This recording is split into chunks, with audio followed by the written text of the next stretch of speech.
Here's a visual demonstration of what the Counter-Strike betas were like. This glass of water represents Half-Life 1. Pure, perfect, immaculate. And this concentrated pack of Roger Sour apple juice is the essence of Counter-Strike. Now with Beta 1 there was but a splash of Counter-Strike in a sea of Half-Life. Very watered down, not that pleasant. And then as the betas went on, more and more of the Counter-Strike flavour was added to the mix. But it wasn't a clean journey to the destination, because along the way various other changes and experiments and ingredients were added to spice things up, which, looking back with today's perspective, just seems wrong or stupid. But you bet people enjoyed it at the time. You know what else you'll enjoy? This video's sponsor, ExpressVPN, which is as simple to use as this. Click a location, and within a few seconds all your internet traffic will be routed through that spot. Why, you ask? Because doing so helps you bypass geographic censorship to stay anonymous online and to access way more content from the services and channels that you're already subscribed to. For example, Lord of the Rings is on Netflix, but not if you're in England. But with just a few clicks and suddenly, bam! Your virtual identity is in Madrid, and lo and behold, the trilogy is there on Spanish Netflix. And then you too can enjoy Fellowship of the Ring, which I've decided is the best of the trilogy, by far. Fight me on that if you dare. Companies want to know everything about what you're browsing. If you don't want the whole world to know how little you know about the driving code in England, even after you've been driving for more than a decade, then tunneling that info through an IP address other than your home's is a great step towards that. Anonymity online does require a splash of common sense and a bit of incognito mode, and throwing a VPN into the mix is a powerful tool to aid you in your privacy online. If, like me, you find yourself away from home in a strange foreign place like Madrid, don't ask how I got here, then VPNs can help even more by protecting you from the unencrypted nature of public Wi-Fi by tunneling all your internet traffic to somewhere else using end-to-end encryption. All of this interneting should remain fast and responsive thanks to ExpressVPN's extensive and premium quality network of servers, spanning the globe across over more than 100 countries and 170 different server locations, so there should always be a nearby and low-ping server to connect to. New for 2026, the app finally supports dark mode, so you won't get blinded using this app in the middle of the night. There are several plans to choose from, starting at just 12 cents a day for the most basic package, which still supports up to 10 simultaneous connections. If you move up to the advanced or pro packages,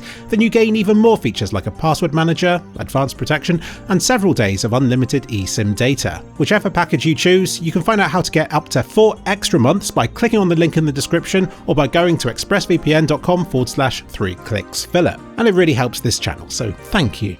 So yeah, think of Beta 2 of Counter-Strike as being like a large extra dose of Counter-Strike formula added to the mix, but with a dash of terrible night vision flavoured sauce. And it took a long time for Counter-Strike to cleanse its palate of that mistake. But on the plus side, Beta 2 configured the HUD to work better with Counter-Strike gameplay by featuring things like a round timer, and it also added more weapons and maps to the mix. And should you want to revisit the early days of Counter-Strike for yourself, then my advice is don't. At least not with Beta 1 or 2. They're still broken enough that they're not fun to play. Here in Beta 2, the problems are that the hostage mechanic is so fiddly it's not fun, and also because the HUD doesn't show money by default, which is just really annoying. But Beta 2 is still a massive improvement in a lot of ways. For example, at some point when testing Beta 1, I reset to default controls, and it wiped some invisible controls for buying weapons and picking teams. Unless you know the specific console commands to rebind those things, you're now stuck. But in Beta 2, all of these custom Counter-Strike options now finally have their own section on the control screen. Beta 2 is also the first version of the game without completely ridiculous default controls, and best of all, your default name is now Player rather than something a bit insulting. So why do players used to be called stupid stuff in Beta 1? Well, Min explained it to me. It's because in early days, people didn't bother changing their names, so servers were full of people just called Default. And it irritated him that people didn't bother changing their name, so he had it changed to frickin' moron as some encouragement. And it also helped highlight who was new to the game and likely a massive noob that you didn't want on your team. I joined my brother's server to see what's up, and the first thing I saw was that the hurt animations are wild. Just so you know, this is how a shot player recoils in the latest Steam version of Counter-Strike. He goes momentarily flappy, and that's about it. Dull. But here, in just Beta 2 of Counter-Strike, the shot player reacts to where they're shot, dramatically. Even I wouldn't put up this much of a fuss if I was shot. How much can a bullet even weigh, Michael? 10 pounds? And the death animations are lush too. Makes me almost regret Ragdoll Physics. Almost. The shooting on the server still felt a bit weird. Using a full automatic weapon felt like it skipped bullets, or at the very least the sound effects for them. I'm not going to bother doing a more detailed analysis of the weapon mechanics than that for now, because it is just beta 2. But this update saw the introduction of 3 new weapons. The iconic Desert Eagle, the brilliant AK-47, and the SG-552, which still looks better than the one used in Left 4 Dead 2. A few of the existing weapons received updates too. Silencers were now added to the USP and M4A1, but I don't think they could be attached or detached just yet, because secondary fire with the USPS just fired the gun, and on the M4 it scoped stuff in. The AWP in the game now uses a little green drawn-on crosshair. And the G3SG is the same, only the whole screen now turns bright green, which I suppose is meant to be night vision. I got the impression that night vision is a big thing in Beta 2. I suppose, having playtested Beta 1, and having suffered from the toggleable light switches in Mansion too many times, I imagine Min saw being able to see enemies as something of a benefit, which is probably why night vision goggles were added to this Beta 2 version of the game. Problem is, they cost over $1,000, and all they do is to make the screen green, which I think just makes everything harder to see. But they do have a benefit. Using the G3SG, if you also have night vision goggles and you toggle them on and off, then you can remove the horrible green scope filter built into the weapon's scope vision. In other words, the benefit of buying night vision goggles is that you can disable night vision mode. You know how terrorist weapons always seem to cost less than the counter-terrorist ones? It's the same in Beta 2. CTs had to spend $3,250 to get an M4A1 and $3,500 to get the SG-552. The terrorists, on the other hand, only had to spend $2,250 for an AK. That's not fair. Although just a few days later for Beta 2.1, the AK got its price raised to $2,500, which is still great. Both the AK and the M4 are visible in the buy menu for both teams. But if you try to buy one that isn't meant for your team, then you're told it's unavailable. Quite impressively, with this update, the AWP, the Auto Sniper, the M249 and Armour all managed to have their price shifted to be roughly in line with the prices they remain at for decades after, or at least within a few $100s of that. Note the Armour is just $650, since the helmet hadn't yet been invented. That came to the game in Beta 3. And buying a new weapon now dropped the previous version that was in that slot, compared with Beta 1 where it just kind of got erased from existence. Now to talk about the hostages, which are dog shit. Go up to one and press the use button and they'll follow you, but it seems to toggle the state of all hostages within the surrounding vicinity, so ones who are already following you will suddenly run away as you try to collect more. Then, when hostages are following you, they love to get right up and close behind you, as close as they can. And when they're coming into your behind like that, it makes it impossible for you to backtrack, which got me trapped in corners, in doorways, in washing machines and all sorts. It goes without saying that they too get stuck on everything in the level, and even when you do get them back to CT spawn, there's nothing telling you where you're supposed to put them. No radar of any sort, and you have to use a separate keybind to rescue them. And doing this still won't let you win the round. Put it simply, I don't know if any hostages got rescued in the matches at the time. There was just no point in doing so. Because even with no enemies to fight against, no race against the clock, I still found it far too difficult and far too irritating to try and command these devils across the level. It just wasn't worth it. I found the patch notes discussing the SV limit teams command intriguing. It suggests that by the time Beta 2 had come out, there were already clans or teams dedicated to playing Counter-Strike together, competitively, and that they had run into difficulties with the auto team balance mechanic when trying to get everybody from one clan onto the same team as each other. Things sure moved quickly in Counter-Strike betas. People seemed to love it. And while in Beta 2 you still couldn't pick your player models, the terrorists did have their name changed from the IRA to the Phoenix faction, although they still look the same. Here's how the character models looked back then. They're tiny. Aren't they adorable? These pint-sized players are positively petite. This isn't even them crouched down or anything. Oh my god, that makes them even more irresistible. I want one. And I suspect this must have caused so many problems with players being able to see enemies from over crates and the like, whilst being completely hidden by merit of their modest stature. Moving on from their size, the player models were quite low quality back then, in terms of both texture quality and poly count, with sausagey, Tomb Raider-esque blocks for hands. Sort of like a Wish version of what they'd eventually become. But that's all part of the charm, isn't it? What wasn't was that damn radio stutter every time you looked at an enemy. What's that about? A missing audio file? The map pool was radically altered for Beta 2. 3 of the 4 very first maps were removed, the ones introduced in Beta 1.1 remained, and 5 new maps were added. And oddly, among those taken out was Mansion, despite it being a favourite of Min's. Why? It's simply because nobody at the time knew how maps in Counter-Strike were meant to play, and in the early betas, they wanted to experiment with interesting and unique map designs, and to get the mods player base trying them all out, hence the rapid map turnover at the time. Imagine how difficult that would be to test new maps if everybody just stuck to what they knew and loved already.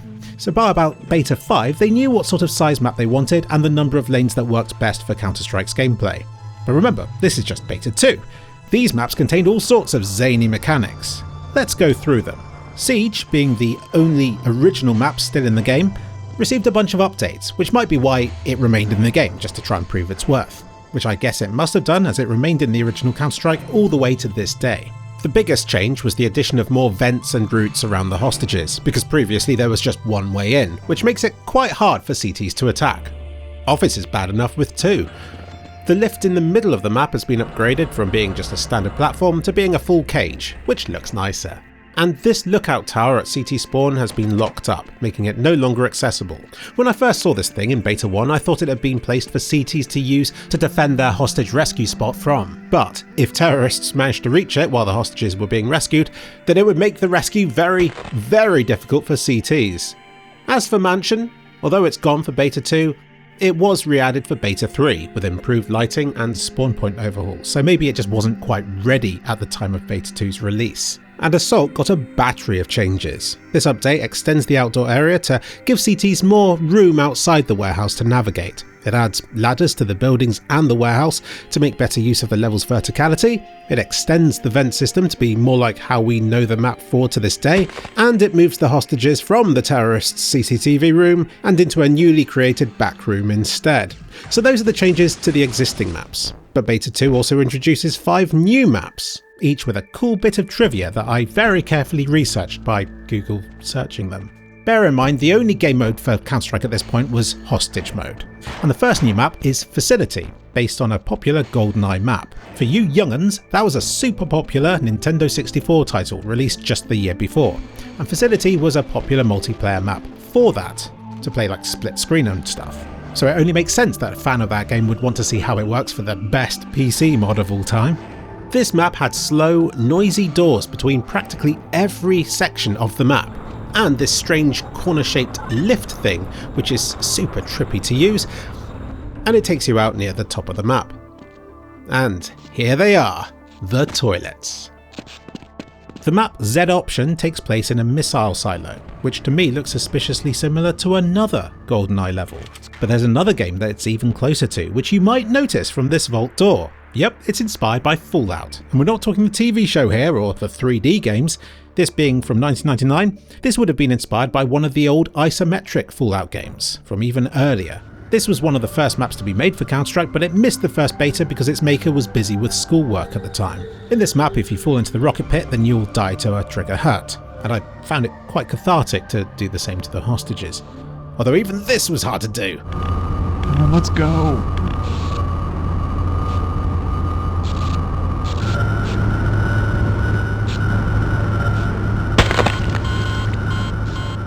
Alley 1 is a map confidently named with the intention of success and sequels, and it explains why you shouldn't do that, since while Alley 2 was being developed alongside Alley 1, it was never included in the game, making the numbers superfluous. I heard lots of bad stuff about this map, but I actually don't mind it, because it's small, it's compact, feels very gold saucy, and I think would be quite fun to play on were it not for the damn hostage game mode, which makes it unplayable due to the way they like to get stuck on every door and crate in the map. And there are a lot of crates in this place. The map Bunker contained hostages in rooms with doors controlled from a control panel, which terrorists could toggle to troll CT players. It doesn't sound like it was a lot of fun to try and rescue these things in the early days of Counter-Strike. This map is unfortunately just too sprawling, yet empty and limited feeling. There are too many dead ends that you reach, and then you groan at having to run all the way back to a junction of some sort, which would at least give you a choice of where to go next. But what is cool about this map is who made it. It was made by Matthew Van Sickler, who made this Quake video, which may be the first machinima ever made, years before YouTube was even a thing.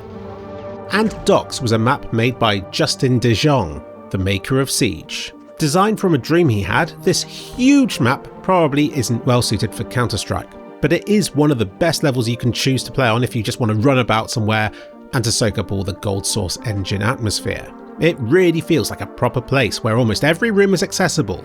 In a way, it's a very beautiful map, and there's just a kind of real-life logic to it. You see that river?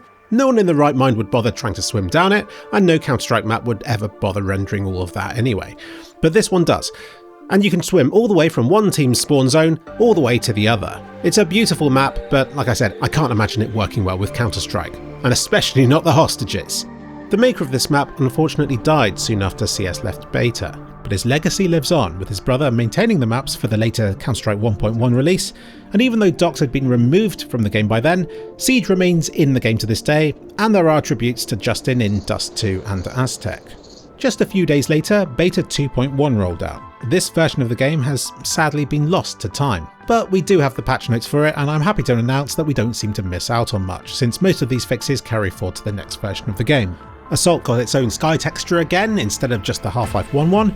The AK-47 gets a bit of a price hike to a still very reasonable $2,500, and a telefrag bug on Alley was fixed, which is where people get spawn jibbed by another player spawning into the same spot. For example.